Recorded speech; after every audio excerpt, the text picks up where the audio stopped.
Zero.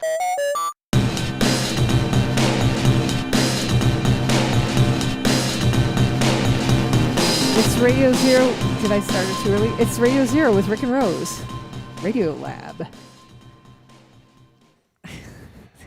I always hate the Radio Lab start. Like okay, like that thing. And now I just did it. You can subscribe to the podcast on Apple, Spotify, other places. Go to radiozero.us. You can search for Radio Zero with Rick and Rose.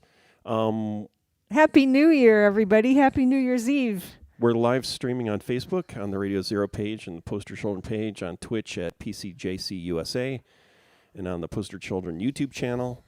You can patronize us at patreon.com/Radio Zero. And, whoops. Romper bumpers, stomper boo, tell me, do.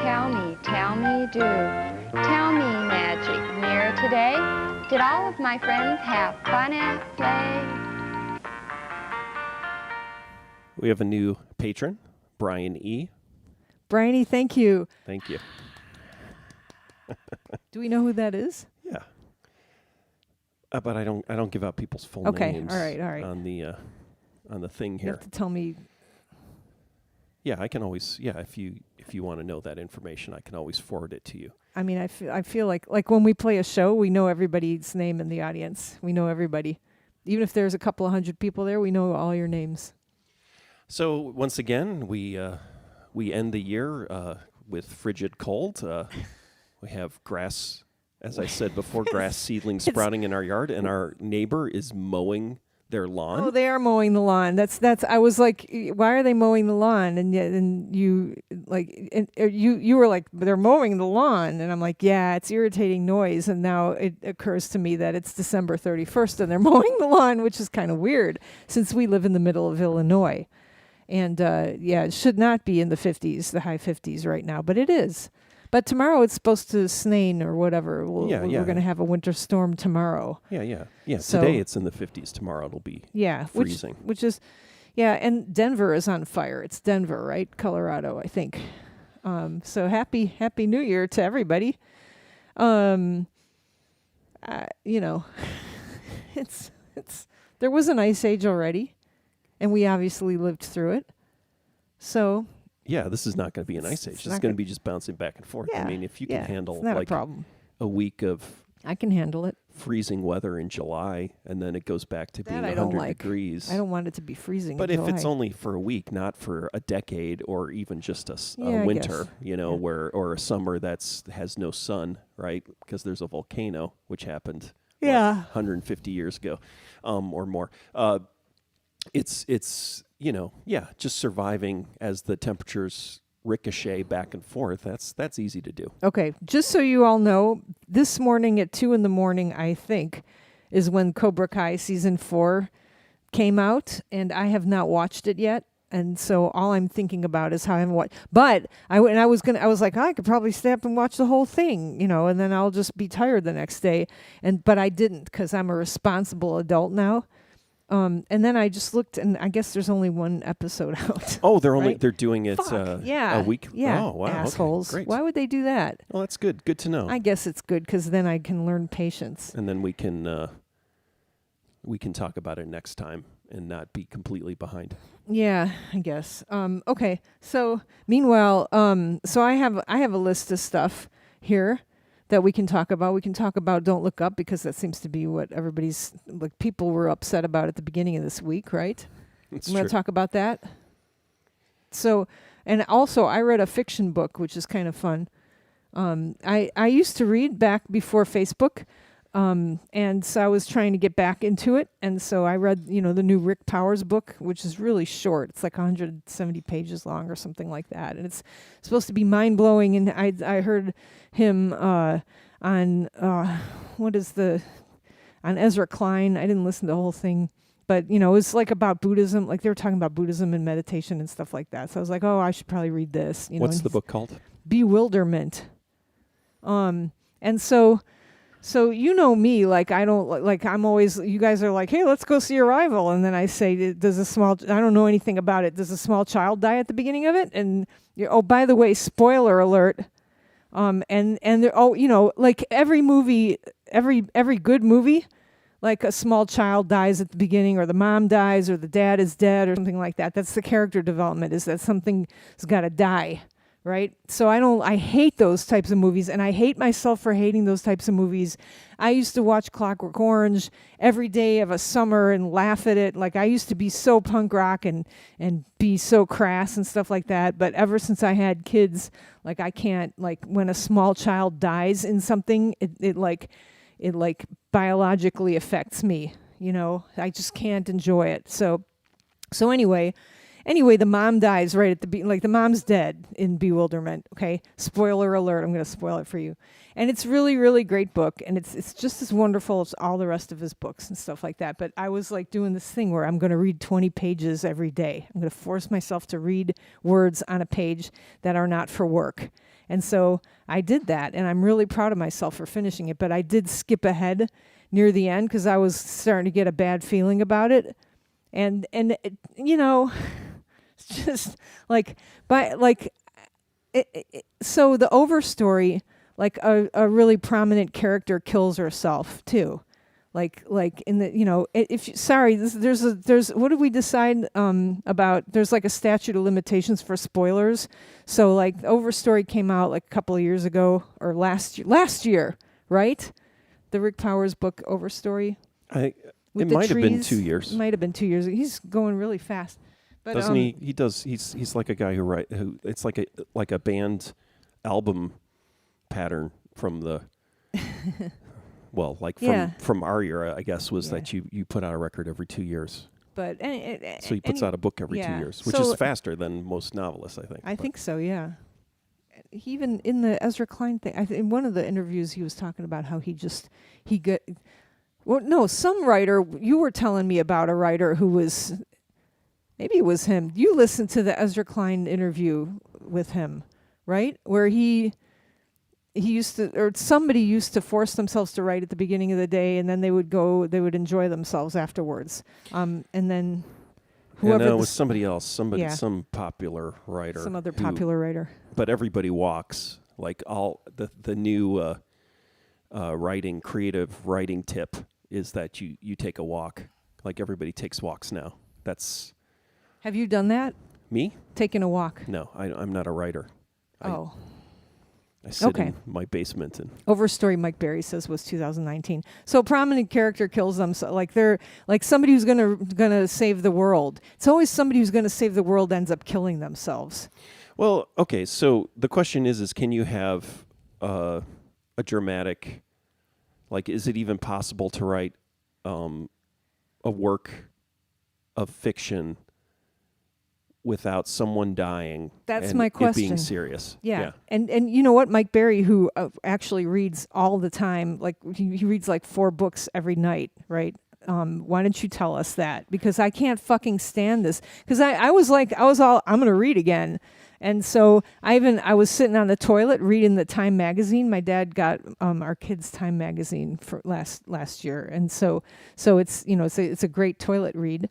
And then there's a list of books, and I was like, well, I'll look to see what the list of books is that Time magazine recommends, because it's probably, lowest common denominator would be nice. Not that Time magazine is the lowest common denominator. It's like a middle common denominator, right? So I was looking at that, and every single one is like... I think it's like the oldest common denominator. There you go. Every book is like the harrowing tale of somebody whose whole family died, but they didn't die, and then they die at the... Everything is like so tragic. Like there's no book that's happy, right? No one dies in nausea. And I'm trying to remember, I was just listening to someone talking about a film... Oh, It's a Wonderful Life. A critic talking about It's a Wonderful Life and how the reason why it wasn't popular is because it was so dark and how that was unusual at the time. And I'm like, well, why is there a whole genre from that same period, film noir? It seems like it's relentlessly dark. And it's like, is that actually why It's a Wonderful Life was not popular? Or is it, it's like, Like you can just turn, like if you turn slightly sideways from It's a Wonderful Life in 1947, you're going to bump into, at least the beginnings of film noir. It's not like it was, but I guess the problem is that it's a Christmas movie. It's a Frank Capra movie, which always had dark stuff in it, like freaking, what's his name, standing on top of a building about to jump off of it, right? And Gary Cooper, thank you. That's my brain actually told me that name. My brain. Yeah, I mean it's not like Frank Capra movies weren't always depressing. Also, it's like no, it's just something didn't work about it. But like saying like people weren't ready for, a headlong plunge into darkness in film. Kind of that to me seemed like a very naive or just kind of weird. But then you could argue, oh, nobody watched film noir, right? It was garbage movies, and the popular movies were. But I don't think that necessarily was true. Well, I still want to know, maybe I'll send an email to his publisher, and find out other thing. What?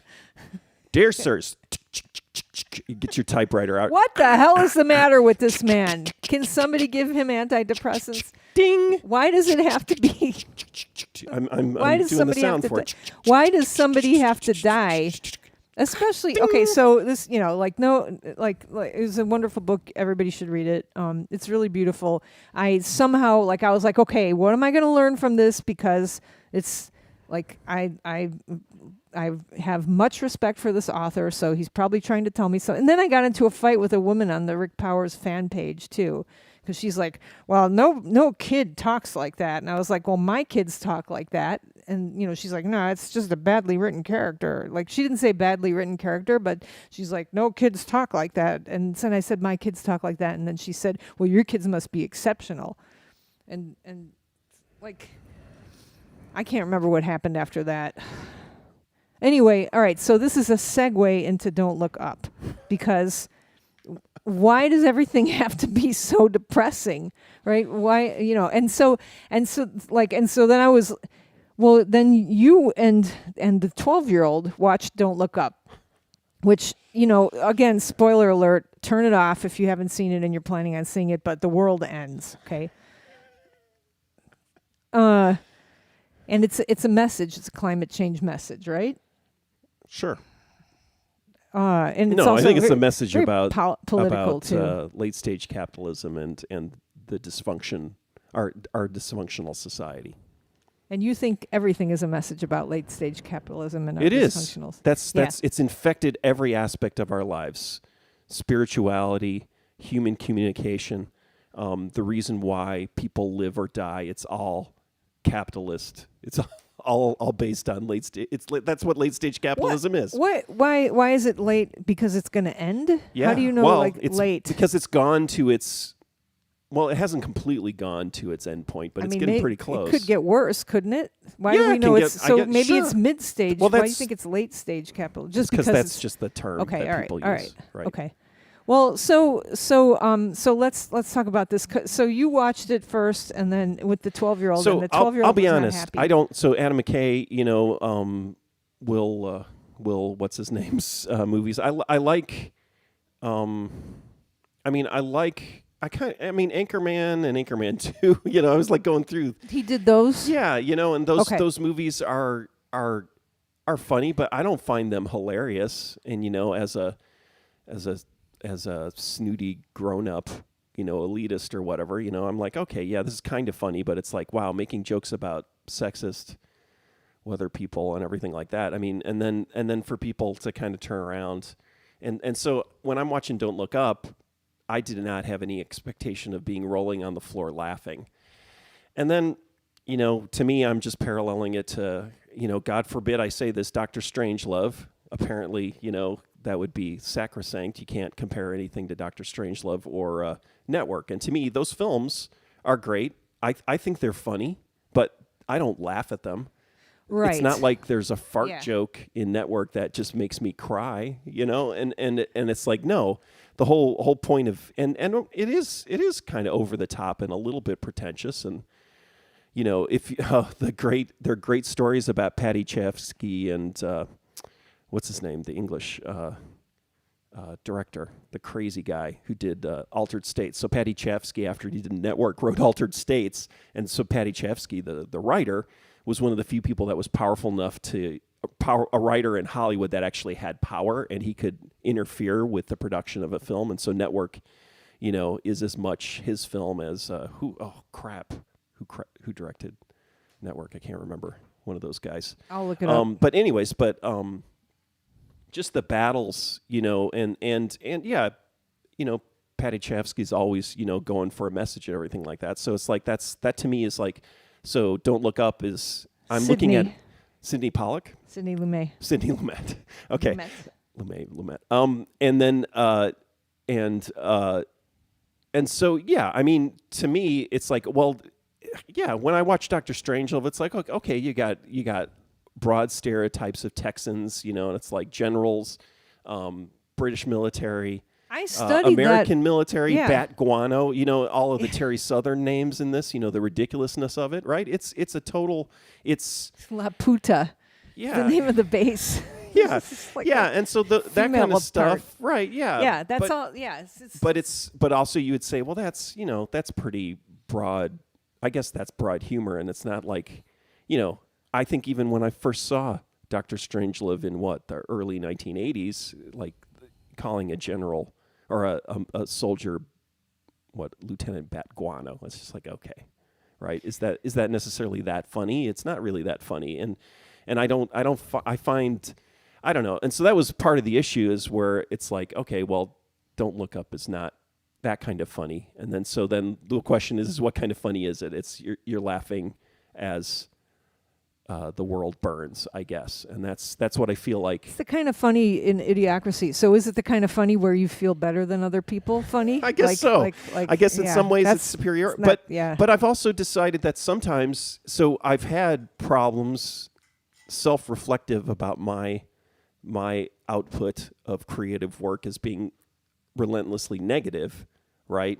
And so, and this is the Sullivan's Travels argument, right? Oh, brother, where art thou, right? Frank Capra, going back to Frank Capra and It's a Wonderful Life, right? It's like, entertainment is meant to entertain. There's value in that, and then there's message movies, and there's value in that. But sometimes the most powerful thing is to just give people a break from their dismal existence. And so, and then you're telling me something I don't already know, right? Preaching to the choir, right? All that kind of stuff. But sometimes I have had in the past few years a realization that sometimes it's okay to at least, so you don't feel like you're the only person in an increasingly isolating world, if your worldview is not reinforced or nobody else is like yelling and saying, this is really fucked up, right? And I think that's part of what the movie was about, which is just like, oh, this whole world is built around, but that's the thing, is it is built around conflict and rage and disagreement, right? Our whole culture now. And so feeling, I don't know, and then feeling angry and having it as an outlet, or just feeling like, oh, somebody is saying that everything, I'm not crazy. Okay, this is everything I believe, and I'm not the only one who's That's nuts. That's what I was like. My take on it was like, my naive take was that the people who already are running around like who already think all this is going to happen, like we're really destroying the planet and stuff like that. Those people are not going to be more horrified by it, because it's like, oh, somebody else is giving out this message, that's nice, I'm not alone and stuff. So it's a little comforting. That was my take on it. Whereas people who just, are not thinking about this stuff all the time are like, oh my God, this is a very depressing movie. That's that was my thoughts. I don't know. And the only thing is I guess maybe the only reason why we spent huge amounts of money after World War II, and this is, of course, on all classes of white people. I should couch that, in the 1950s, and that the tax rates and the fact that we were able to finance, moonshots and, help rebuild Europe, all that kind of stuff, and spending money on that was because we had a whole, half century of mass killing, and then people coming out of that realizing, oh, maybe we should, instead of just making money, we should use some of this to help make sure that everyone doesn't want to kill each other and everyone has food. And then that dissolved after a few years after World War II. And then we just started undoing all of that. And so where was I going with that? I don't know where I was going with it, but oh, damn it! I just electrocuted myself. Okay, all right, yeah. Gordon was commenting that we lost audio, but it was just him. And Dan and Dickhock says Ken Russell directed Altered States. Exactly. So there's I can't remember if it was Ken Russell's autobiography. It was just even an interview, which is Ken Russell talking about the dynamic between him and Patty Chayefsky. It was really just the idea, and watching it. It's a great movie. I love Altered States, and it's the most normal and cohesive Ken Russell film, which is not necessarily saying much, but it's definitely like a battle, like a Hollywood film with two not outsiders, but kind of like creative, out of control people, Patty Chayefsky and Ken Russell working together, and then you wind up with this crazy ass movie with all of the great Ken Russell stuff, but like somehow it winds up great, right? And so that to me, I love that. So back to Don't Look Up. I originally I wasn't going to even watch it because I could hear you guys in the other room, and I heard people screaming like like people dying. It sounded like, although I think it was one of the riots that was happening. I think that maybe was what I heard. Yeah. Because there's not much screaming at the end. No. Yeah. But I came in, and the 12-year-old was not happy. He was really upset. And I told him to leave. I said, "You do not have to watch this." Well, and he's like, at that point, he was already invested in it. Or sad and probably scared. He can hear us. Probably scared to leave and be all alone in the house while you're watching a scary movie. And he's got a lot of empathy. Yeah. But anyway, I wasn't going to watch it, and then I had enough people, and then one of my sisters liked it, and the other one didn't. So then I was like, "Oh my God, I better watch it." So, and then the capoeira instructor said to watch it. So by that point, I'm like, okay, I better watch it. There's enough. Like, we'll see how. Like, by this time now, I'm challenged to not want to die afterwards. Like not sink into a pit of despair.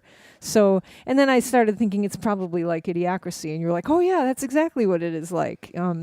So when I watched it, what I decided was like, and I felt really kind of sad at the end, but like you kind of like, oh, those people got what they deserved, you know what I mean? And then like I thought about it that whole night, and then I woke up the next morning and I was like, the earth is still here, we still have a chance, like to live a good life and stuff like that.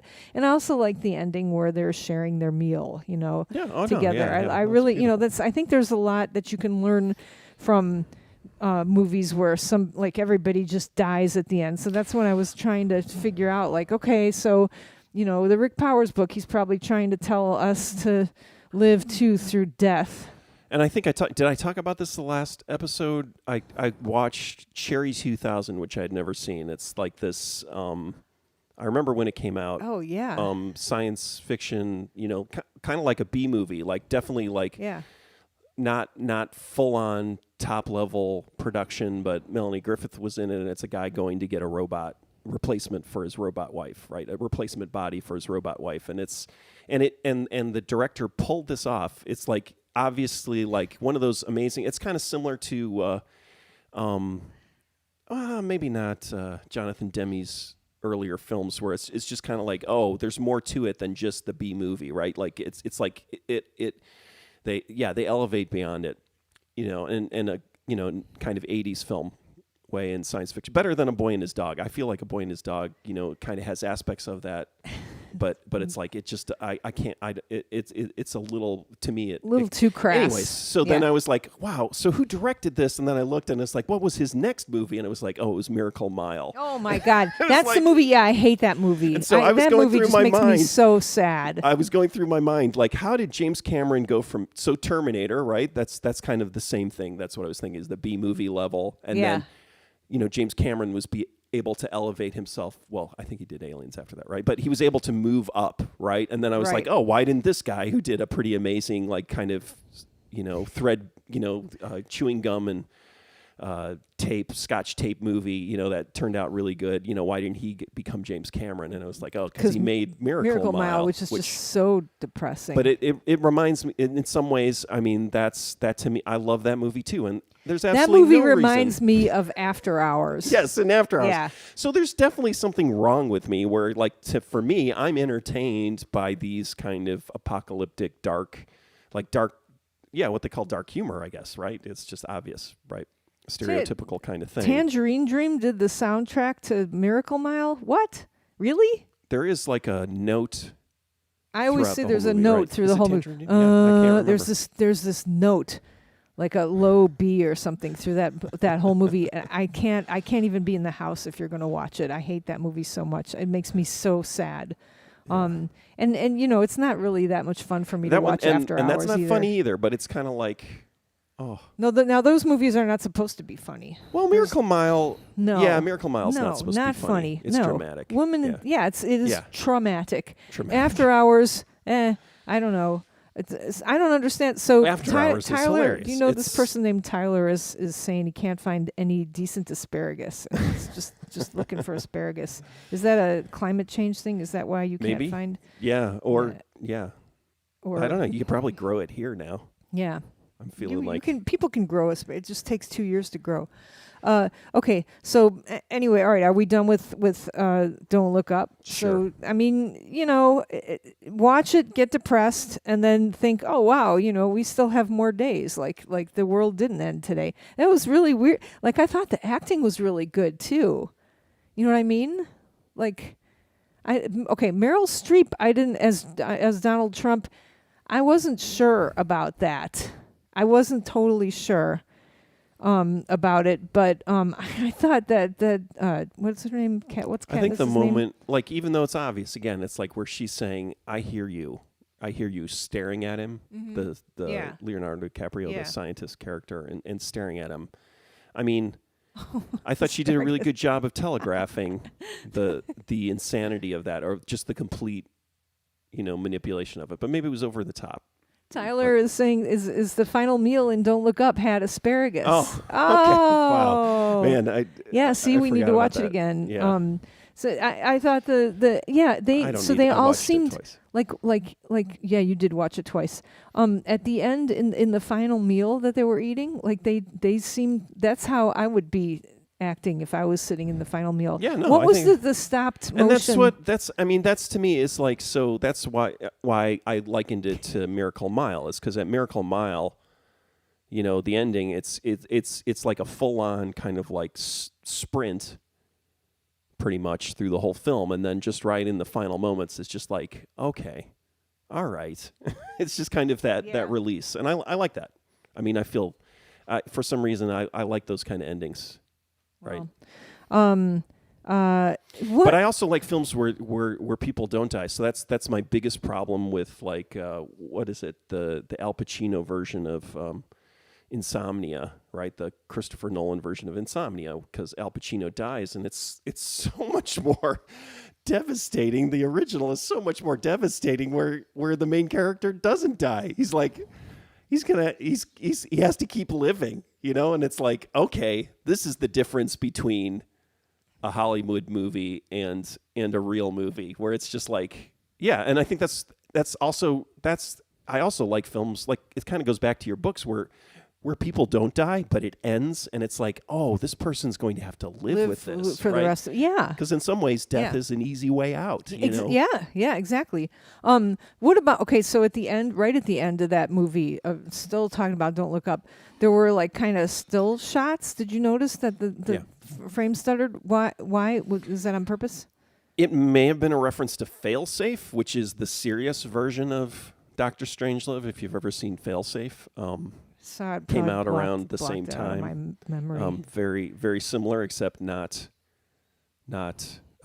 funny. But again, Is Dr. Strangelove actually that funny? Asparagus, Tyler says, makes your pee stink. So Yeah. not everybody's pee, though. Oh, no, it makes everybody's pee stink. It does not. Look at how Yes. excited he got. Yes. Okay. It alters everyone's pee. It's that some people have the gene that allows you to smell that chemical that asparagus puts into your pee, and other people cannot smell it. So it's not that the asparagus is affecting individual, like some people's urine and other people's it's not. It's that some people can't smell that smell. All right. And Michael Thomas is saying that after hours, every time we talk about it, you probably write that. We talk about it all the time. And Miracle Mile is depressing. He's going to watch Don't Look Up. Yes, Miracle Mile is depressing. Yes. It's hard for him to watch characters in movies doing stupid stuff. He even has a friend who played a tiny role in Idiocracy, and it was a hard watch. Yeah. For him. And I have different issues with Idiocracy and Office Space, which is and that to me is what's great about Silicon Valley is that what's his name is much better at making TV series rather than a film. They're I love Silicon Valley. Like Idiocracy, I feel like it falls apart, and so does. It has a problem Office at the ending. Space. Yeah, Idiocracy is. They're good all. It's a collection of great ideas, but narratively speaking, they're not. It's not great. Okay, so similar to Tim Burton films, whereas Tim Burton films. Except that I don't like Tim Burton films, and I like. I can't remember his name. The guy who done Mike Judge. And frickin' actually, what's his name too? What we just saw the Soho movie, or Graham and I watched it last night. Oh yeah, I didn't watch that. Edward Wright. He's got narrative problems too. Okay. Danny. But then I watched a clip of adaptation with. Oh my God! With the Meryl Streep doing. Yeah, actually, I didn't watch that drugs scene. Or orchid drugs. Brian Cox playing the. Robert McKee talking about how the how to make movies, and so it's kind of like it is neat to see dysfunctional narrative filmmaking, I guess. But sometimes I don't understand why they're considered great filmmakers when they can't get everything to work. Danny Ingram chimes in with failsafe. Tyler Bengo Chia, I hope I'm probably mispronouncing your name, is in agreement about the asparagus pea thing. Mike Berry has read Failsafe. Oh, yeah. Wow. Yeah. And, Okay. So we'll move on now to, this. All right, now here's another one. Go. The movie Go? Yeah. Yeah, I've watched it, but that's a little... Yeah, I need to watch it again. I'm not a big, what's his name? Greg Araki? Is that his name? I'm a little too. I think I'm a little too old. Actually, I think that's almost a generational thing. But I need to watch it again. Okay, and we're talking about media now. So I'm not like another thing I have on my list here is my year-end materials. Well, let's talk about The Matrix before we talk about the boring stuff. I don't want to talk about my year-end materials. We can talk about your year-end materials. No, which is not a movie. Yeah, my year-end, not yet. Matrix, The Matrix, Hawkeye, Boba Fett. Is that what that's called? Is that what the movie we saw was called? The Matrix, Hawkeye, so Boba Fett? We still have a sick rat. Oh, wait, no. Sorry, everyone. That was a mistake. We're going to have to zap all your brains because Rose just revealed that we've actually seen the year 2030. And we were in the year 2030, and we actually saw The Matrix, Hawkeye, Boba Fett, the film, and you're not supposed to know about it. So unfortunately, everyone listening is going to have their brains wiped. Back to The Matrix. The Matrix 4, Electric Boogaloo. So we have a sick rat, so I was feeding the rat during part of it. So I wasn't paying attention. I was paying more attention. I was paying more attention. So I was sitting there. So my problem with the original Matrix, we saw it on tour. And, it was great. It's a great movie and stuff like that. But while we were watching it, I remember thinking, now what year was it? Did it come out? It's a 1999 film. Yeah. So while we were watching it, I was thinking, what's her name? Carrie-Anne Moss, the Trinity, right? I was like looking at her and I was like, why is she wearing black leather? Like, why is she dressed like that? Like, I kept thinking like, that's like, why is she dressed like a dominatrix? Like, it's 1999 and it's the future. She should be dressed, I don't know, something. But then I like the other, but really that's all I was thinking during it. And then at the end I was like, oh, this is really cool. You know, it's a great movie. But I had like a problem with the way it looked. That was the problem I had with it originally. And then I learned to grow to accept it. But it was just kind of like, okay, now we've got all this ministry industrial stuff. Yeah. So it was like already like, okay, 9 Inch Nails, Yes. popular industrial, and now movie. Yeah. Oh, we're going through this again, where it's Right. like if you had lived in Chicago, you knew about ministry before you had heard of 9 Inch Nails, and you knew about, Front 242. All those bands, right. That's just kinda exactly like, what I was like, my God, really? Do I have to? Why are people dressed like that? Yeah, doing the industrial aesthetic right now. It's like Because, okay, we were just talking about Existence. I always compare that and so that was to the thing. Existence. And I don't remember what they wore in Existence. Do you know why? Because it wasn't fucking important. Yeah. Like, it didn't stand. Well, it was important, well, but it's much more subtle. Yeah. Yeah. No, the costume. David Cronenberg has a great costume designer, but it's much more. It was much more nuanced. But so it turns out, probably, since the Wachowski sisters were brothers at that time, maybe the wardrobe is all tied up in them not being able to express their true femininity or whatever. I don't know. I don't know about that. I mean, I feel like that's revisionist. I feel like that's like episode 4 revisionism, and that's not to diminish their choices or the changes they've gone through. Right. What I'm talking about is reverse reading it. It's a beautiful thing, but it's also kind of like, it's and yeah.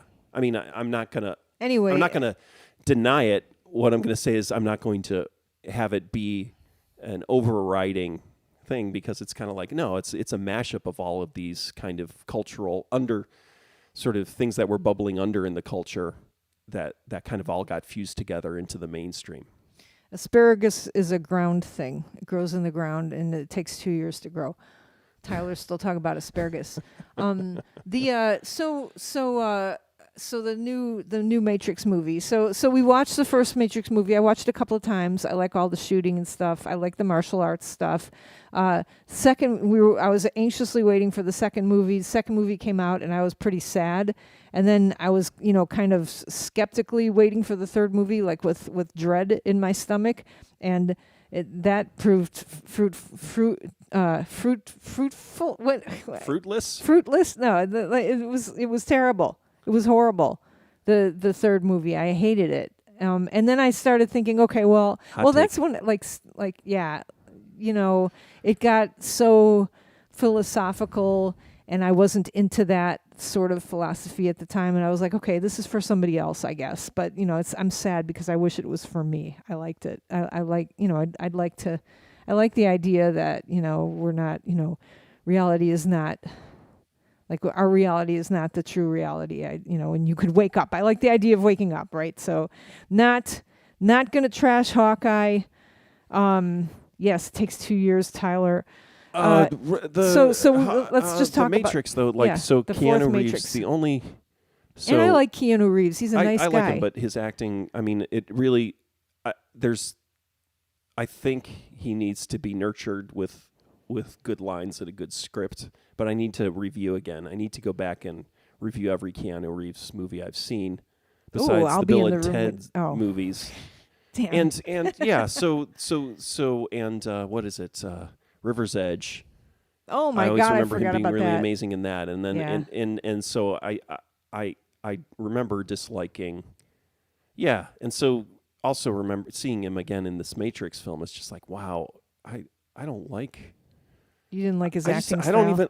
I mean, it's like if I had to edit that movie, I would be so angry at him. I just don't even like his delivery. Or it's that the editors or the director made poor choices in terms of his performance.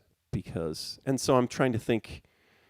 Yeah, I don't know. That's not what bothered me. I just, every time I looked at the movie, somebody was saying wow, is this really true or is it not? Is this really true or is it not? You know, so, and then like I was kind of half paying attention. I'm really mad because I really loved the first Matrix movie, even though I didn't like the costumes.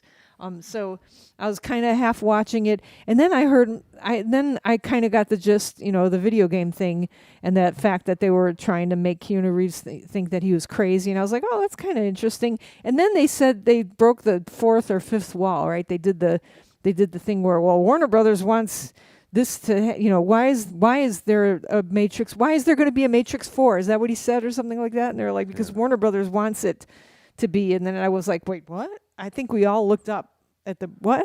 That's kind of cool.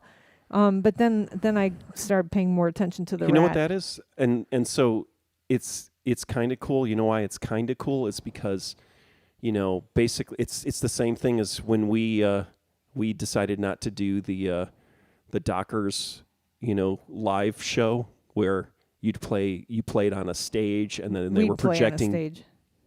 Yeah. Dockers. Yeah. Ad would be playing in the background, and we were asked to do that, and we said no, and then it turned out, what was it, Babes in Toyland did it, and then they just spent the whole time on stage making fun of Dockers. And to me, that's, if you make fun of the thing that you're doing, right? Yeah, you shouldn't make fun of the thing that you're doing. It's kind of a cop-out, I think, right? either you know, it's kind of like you don't make another Matrix movie. Well, and that was the thing, is somebody else is going to make it. If somebody if was asking, yes. Somebody was No, it's saying, true. why? You know, I thought that was interesting. I'm going to watch it again without having a sick rat on me. I'm going to watch it again. And without having a sick rat complaining in the corner and falling asleep. Was that me? No, me. Oh, you're not a sick rat, though. All right, so God, who is it? Danny Ingram doesn't want us to trash Hawkeye. I just fell asleep during it again. So I watched part of it. yeah, and Rick was watching it. Spent half the episode like, where's that actress from? Who's that Who is damn she? actress? And Who is she? She was the Which one, the girl. mom? No, The girl. Oh, I do not like. What's her name? Yeah. I have just like a basic revulsion to the actress who plays the mother. Anyway, Um, So what was she? The girl. She was Kate? in True Grit, the remake, the Coen Brothers True Grit. Oh, she was good. That's why in it was that. confusing, is because it's the same face but on a larger person. So I was Yeah. like, I need to go figure out back who this and is. yeah, because that was playing last night and I was sleeping through all of it. I'm gonna go back and watch that too. Yeah, I'm gonna watch that. And what was the other thing that we were gonna complain about? I was gonna complain about the third Boba movie. Fett. Boba Fett. Like there's only one Boba Fett out, and I've watched it twice now because you didn't watch it the first time you watched it. What did you think about the Boba Fett? Oh, Who's that guy? The actor? Yeah. He's a New Zealand actor. Oh, really? Maori Okay. Actor. He was Okay. in the prequels. He played Boba Fett in the prequels. He was the clone. Oh yeah, yeah. But he's a real actor. It was like when they decided, oh, okay, Boba Fett's going to be New Zealand or a Maori. Which Which is cool. But yeah, and I think he's a cool actor. But I don't know. Those, I mean, and We The watched- Mandalorian, to me it's like it's the kind of thing where I can kind of half tune out and I can just kind of observe it. Yay, Jon Favreau, great. You're doing good. Yeah, he is doing good. And on top of it, he was how is he in the Spider-Man movie too? I don't know. Isn't that very busy for him to be doing all that stuff? Do you So think what's he's interesting? is Well, he a so what nice guy? happened? What happened is he made, what's the sequel to Jumanji? It's another board game movie, and he pulled off a minor miracle with that film. It's basically he directed a super low budget, special effects kind of movie, and made money, and then that's how he got Iron Man. He directed Iron Man. And I mean that's a great And- movie. I'm sorry, but that's the And fact so he that pulled off a yeah. miracle, Yeah, and he he's got an ability as he's kind of like, who is it? Ridley Scott apparently does this too. There's certain directors who can make movies under budget, So even though Ridley Scott is spending, now he's not. His movies aren't breaking even, I don't think. But like, even if it's $100 million or $200 million, he'll bring it in at that point. Clint Eastwood's similar, but we're not going to talk about Clint Eastwood. I'm just waiting until he passes away to unleash my wrath upon Clint Eastwood. But So he's able to do really complex sort of productions like this and keep them under budget or on budget. Do you? Is he a nice guy? I think I asked. Doesn't matter. Oh. Why? Well, like he's what? Like, doing are you? So, like I don't. Okay, so I was watching Boba Fett. I guess it does matter. Is I like he to know a if he's toxic, abusive man? Yeah. Probably not. I mean, if nothing's come out yet, I mean, he's been steadily working for a long time. He's probably an okay guy. Dan says But maybe Tamura Morrison is the Boba Fett actor. Yes. Okay.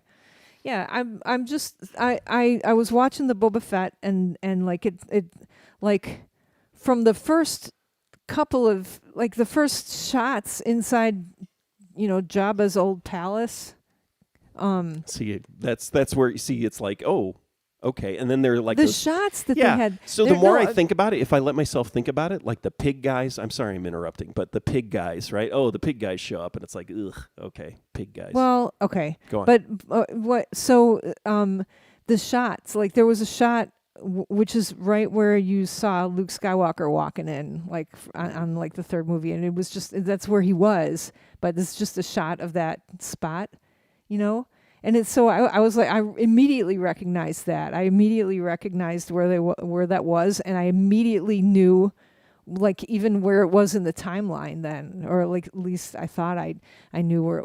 And that's like I'm not paying attention to any of this stuff. So I thought that was really really good. I thought he did a really good writing job, and whoever. Oh. Yeah. I'm excited to watch more of it, and I have my Force my Jedi necklace too. Like this, I'm going to be a Jedi in the next year. That's what I'd say about The Mandalorian, and then watching this first Boba Fett is like it doesn't offend me. I'm not. I think that's great because you get offended by the Marvel movies. Like you didn't go see Spider-Man 3 or 5 or 7, whatever it is. I'm not going to go to a movie theater and pretend to enjoy a garbage movie. I didn't pretend to enjoy it. I liked the Spider-Man movie. I can't remember it right now, but I liked it a lot. What did I say the other day? It's like Rolling Stones records. It's like, oh, it's their best record since. No, this Spider-Man movie was great. It's the same. It was same really story good. all the time. It's the best record since. They had all the other Tattoo You. Spider-Mans in it. It was really good. It didn't pass I don't think it passed the Bechdel test, but fuck it. Okay. That's so 2018. It is. So okay. Art Institute went to the Art Institute. We have New Year's resolutions. Don't do them. Although I've hit my streak. I've hit. I got to 366 days on the New York Times crossword puzzle. Oh, and that's great. Actually, I got a new phone halfway through that streak, and now my phone and the online version, are not my synced? Accounts are synced. Oh, No, are they they are synced? Oh, good. So in the past, when I would lose a streak, a lot of times I would be in this weird limbo where I'd have a shorter streak on my phone than online, and I have to go finish it on my phone and then go check my statistics online. And I even, email tech support and everything like that. And they're like, oh, what you should do is you should, go and, delete your account. And I was like, I'm not going to lose my streak. Yeah. Going through this. What's the matter with them? How come they don't realize that that's, actually I honestly, it's astounding that they've got an application that runs and syncs and, on all these platforms. So it's a minor miracle. And then on top of it, to have like a crazy nut job audience that's going to be like, how many emails a day do they get? Like, my streak. I lost my streak, which has absolutely no meaning whatsoever. It's just like... It does. It must have some meaning, though. I have a 189-day streak in Duolingo. It has a meaning, I get, or it has value in your pea brain, dinosaur brain, right? Yeah, it's why you're doing all this. It's why you're doing everything. Danny Ingram says, I'm not going to read what he says. Never mind. It's fine. I'm not reading it to you. What's his streak? He says New York Times crossword only counts if you do it in pen on paper. Paper. Well, Pen. unfortunately, I don't know about you, but I don't have infinite wealth to get a paper copy of the New York Times in Every Central single day. Illinois every freaking Yeah. single day. Yeah, on top of you know it. what I'll do? I'll walk down to the newsstand. Go down to the bodega. I'll get my copy of the New Yorker and get Yeah. my daily New York Times. I go to the newsstand. I get my Our kids are doing the New York Times I get my crossword packet puzzle of too now. chiclets, and then I get my New York Times, And your then if bread. it's Your the beginning of the coffee. week, I get my New Yorker, and then if I'm slumming it, I'll read I'll read Time magazine. I'm sure Tim Schwartz says, I'm sure you noticed the variation on the Cantina Band song from the first movie. I did notice it. It was kind of a little bit more country, which is kind of upsetting. But that's not Mos Eisley either, right? That was a different. That's Jesus. Moss. Here we go. Moss Earps or something. I can't remember where it was. It's not the same space station, right? It's a different. Oh shit. What? Oh no, I didn't no, notice that. I'm worried that. But I it was didn't some of the catch same. everything. It was the same guys in the band, so I thought that was kind of cool. Oh, see, Danny Ingram just does Sundays.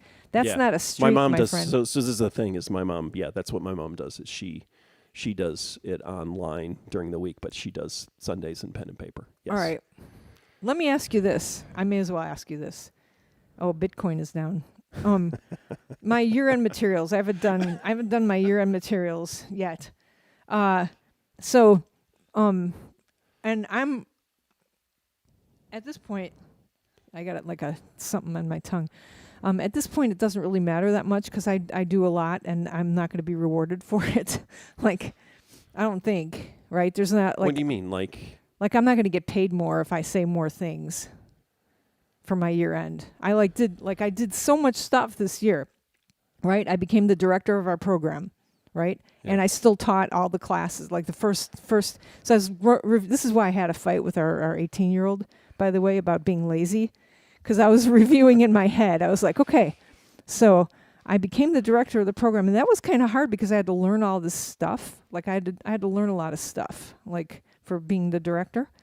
And I taught 3 classes, right? Mm-hmm. And then I also remembered that I had breast cancer during that same time. Like, so I was having breast cancer surgery. That's what I did at the beginning of this year, like for the first 4 months of this year, and then had radiation treatments and stuff. But that's not you. And I will not write that about the year-end materials. I will not write that I had breast cancer during the time that I did all of my work.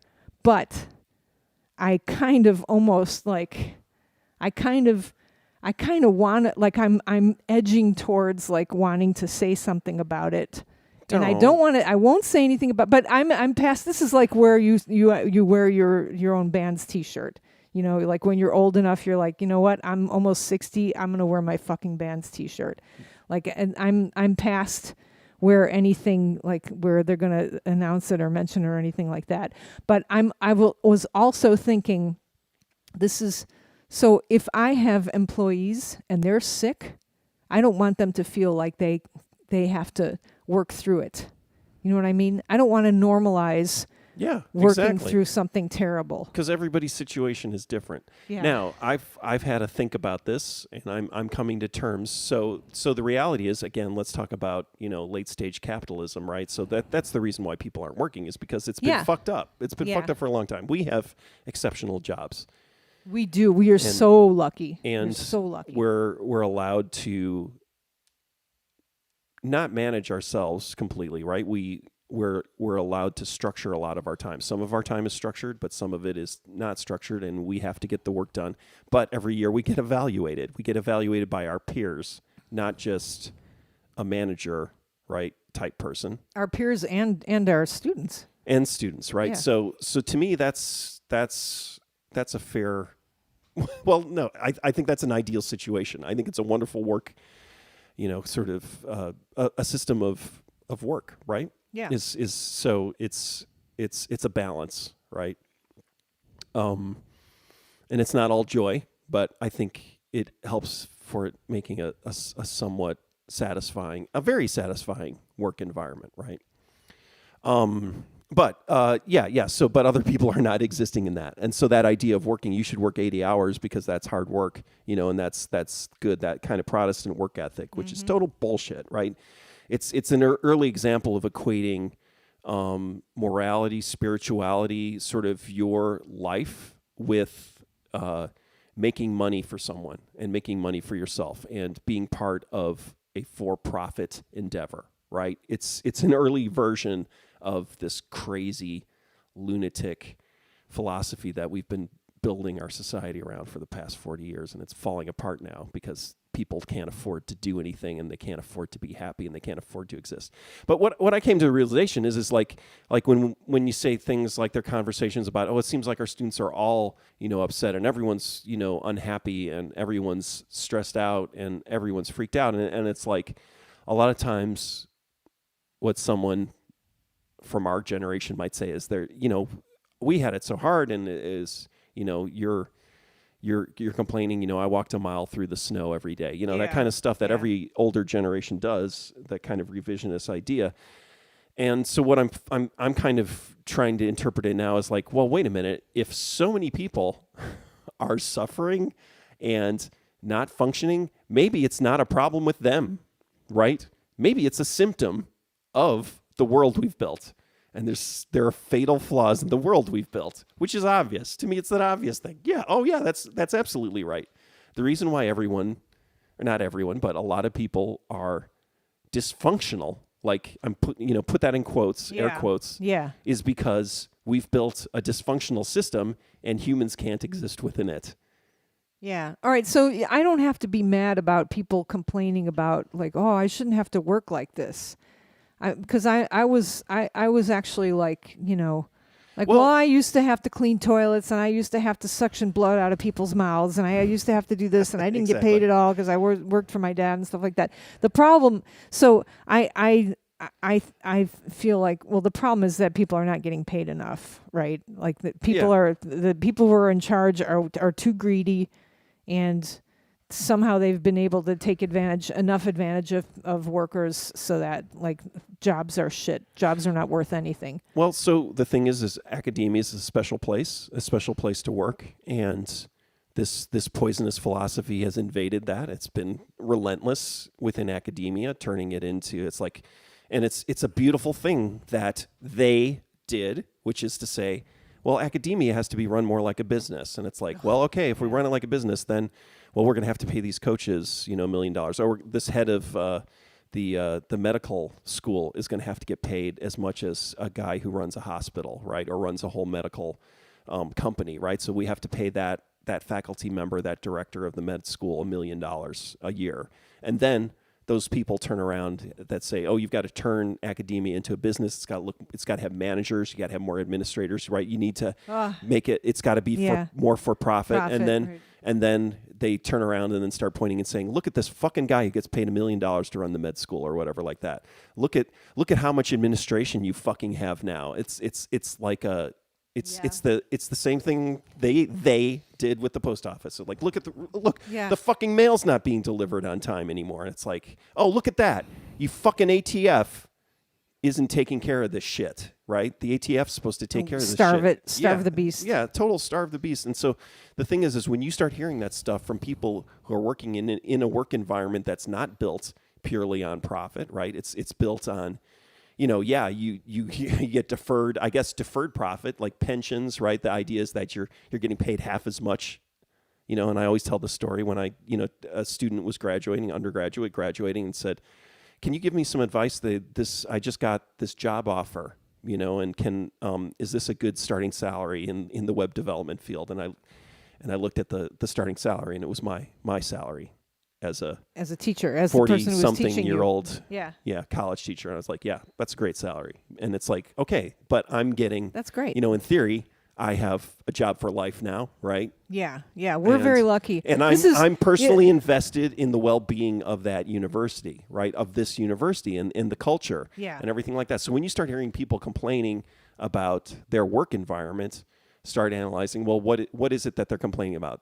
They're complaining about that it's being turned into this kind of inflexible, punch card, service job, right? Which is what everyone hates and what no one wants anymore. So instead of allowing those things to happen to our work environment, we have to fight and make sure to preserve that and show people why it's a positive thing. Is like, well, this is why teachers get paid less. It's not because they aren't valued. It's because you give them value in the long term, which is like, you're showing a lifelong investment in them. You're saying, well, we're going to give you a guaranteed job for life, not just because that's a financial gain.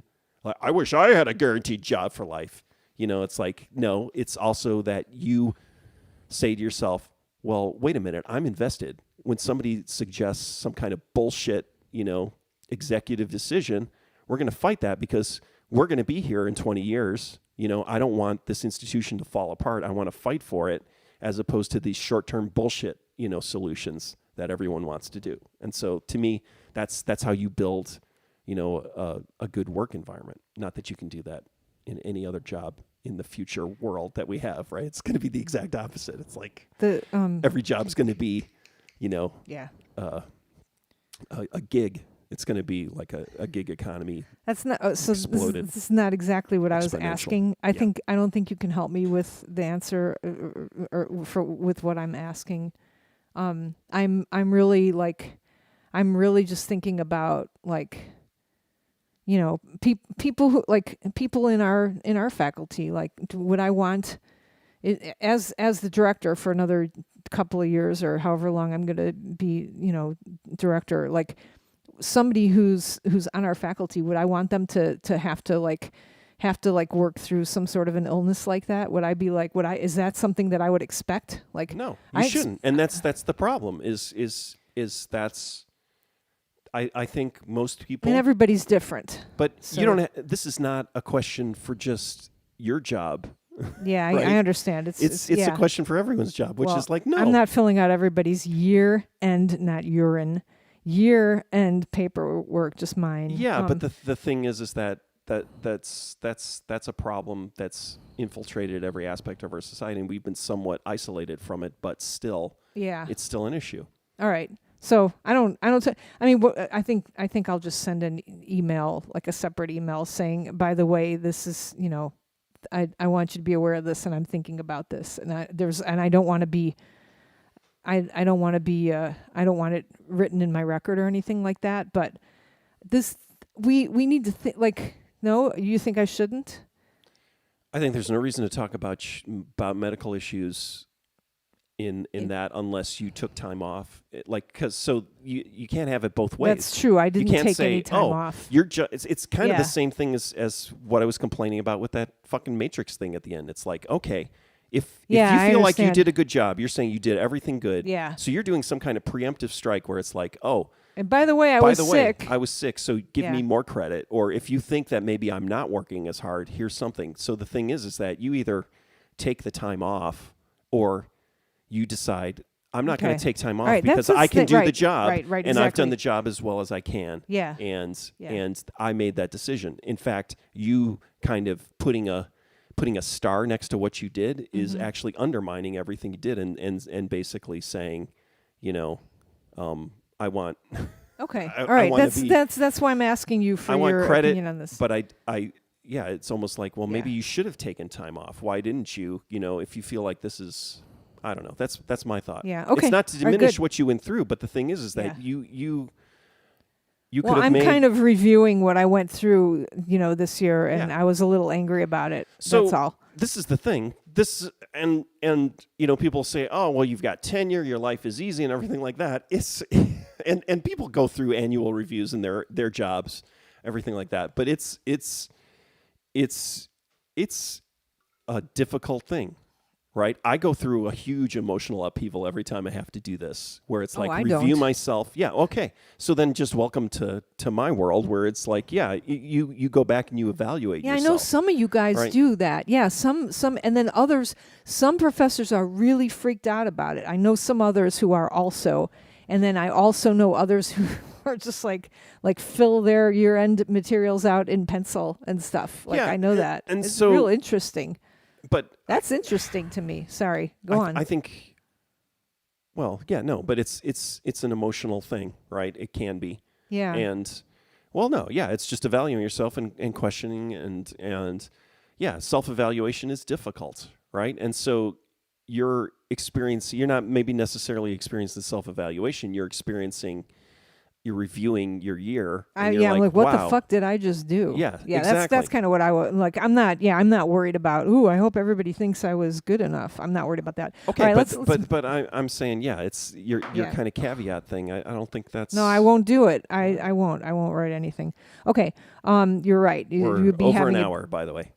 You know what? It's the last day of the year. Let's just talk, and I don't have to go to a meeting tonight. You know, like I'm not coming from a meeting. I'm not going to a meeting. Let's talk a little bit more.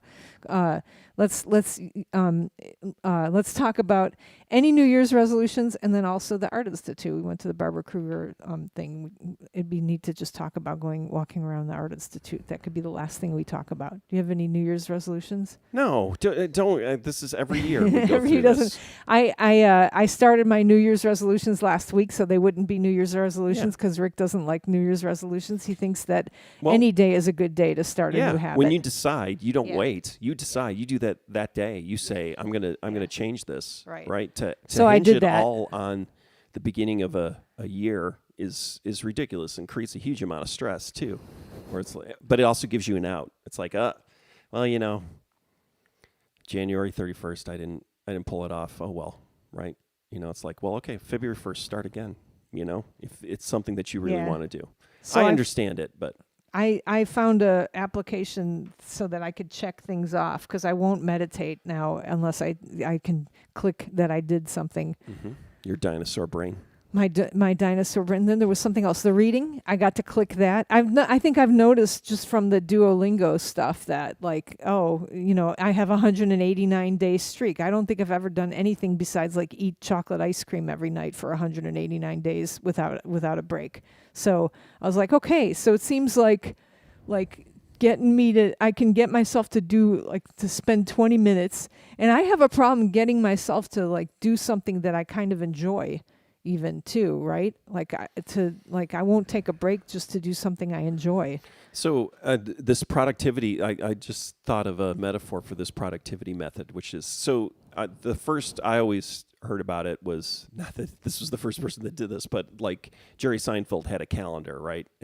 Has a big calendar, and or at least when he was, you know, an active stand-up comedian, he would work on jokes every day, and he'd check it off on this big giant calendar, so he would never have a missing space, you know, in the calendar. And then thinking of that, checking off and keeping a streak and everything like that.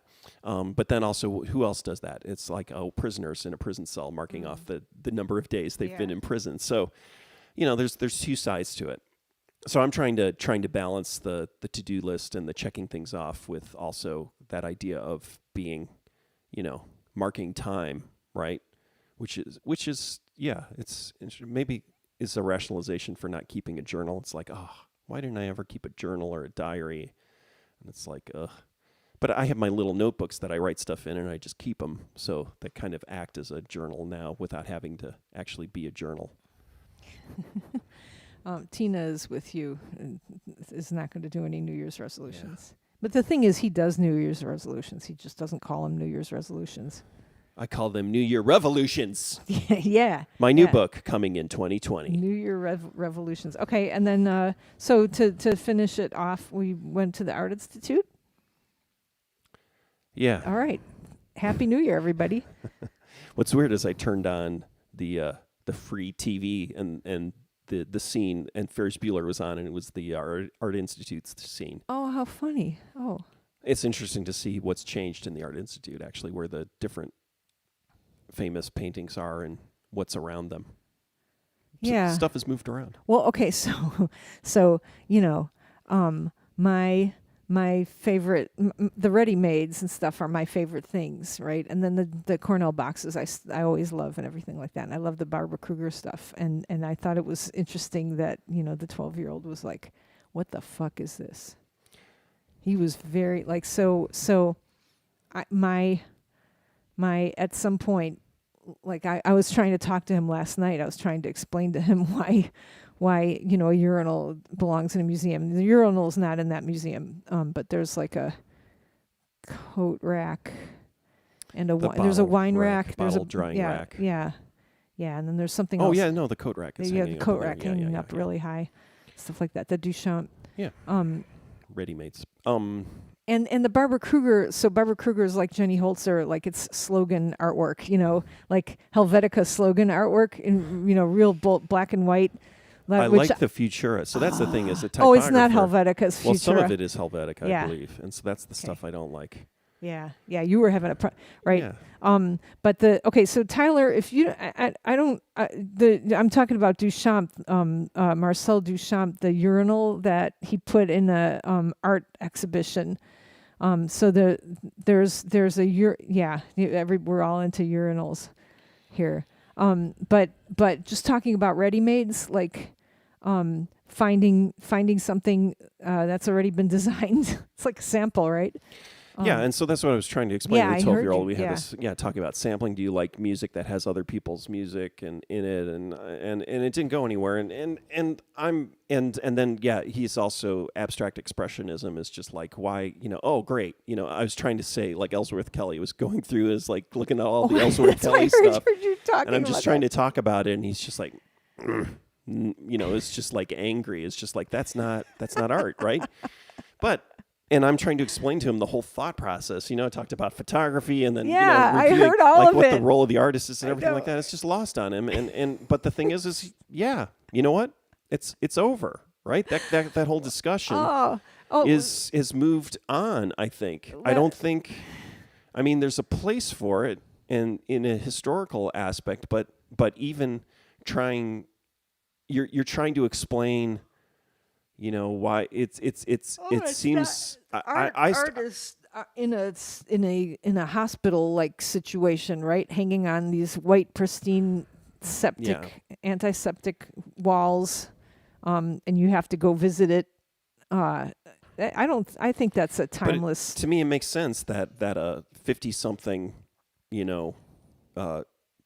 creative would be explaining or having an argument with a 12-year-old creative about the value of work and effort and time I love that. I love that. Yeah. Skill. And it's like, okay, I think, all this stuff is cool, but obviously, if I believe in this whole idea of, ideas about ownership and the value of art is being made by the culture and the powers that be, it's not actual, artwork isn't valued. It's not a pure value of like skill or effort, right? And I believe all that, but it's like, but that's a cultural, trend, idea thing. And then I feel like I'm fighting, a person from the 1940s who's saying that's not art, or from the 1950s, my kid could do that. What are the 1960s? A Campbell soup can's not art, and it's all that kind of. And I feel like I'm having that argument, but I'm not having that argument. I'm having the argument. I'm the old man. Saying, well, the idea of ownership and conceptual art, the art is the concept, and the artist is the person who, or what's the role of the artist in this, and are they the ones who, sort of apply their hand on something and deem it to be art, and then it gives it value, and it's like and I'm arguing that, and this younger person is saying, no, that's not art. Art is skill and value and something beautiful.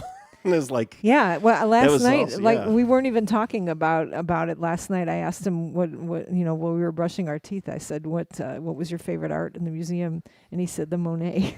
Yeah, he loves Monet. So that's not purist, right? But there's depth to it. There's effort in there. There's scale, right? The Monets, yeah. Oh, they're beautiful and stuff. But it's our duty to make sure that it's interesting because it's like our duty to educate him about conceptual art.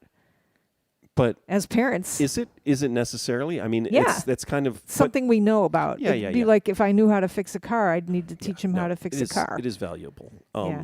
It's just in the same way that when we were talking about conceptual art, you'd have to talk about the whole history of art leading up to it too. I know it's a challenge. Context, it's a challenge. I also feel like there's a change where it's like I'm not just arguing. And this is the problem. It's like where you got to be open to the idea that are you arguing sort of, are you just arguing for your indoctrination, which you are, right? As you get older, that's all you're doing is you're just arguing, regardless of what side of the culture war you are on, you're going to be arguing at some point for your culture, regardless, as if you're still in that same war when you were 18, and it's like, oh shit, no, I'm the old person now, and I'm arguing with a young person, and it's a generation, culture war, a generational cultural war, rather than a divide.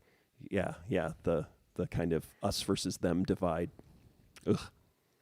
Well, anyway, I thought it's interesting when you're challenged to teach your kids something, especially our kids, because they don't just sit back and go, oh, teach me. Like my sisters, apparently, they just wanted to hear everything I had to tell them, but my kids, they question everything. I don't know why. Yeah, they should be question everything. Open vessels that allowing us to pour our vast I don't know where did they get the idea to question everything? Question authority. Yeah. All right. Now we're done. Well, Happy New Year, everybody. Wear your masks tonight. Well, and don't drink and drive and smoke pot and drive. Stay safe.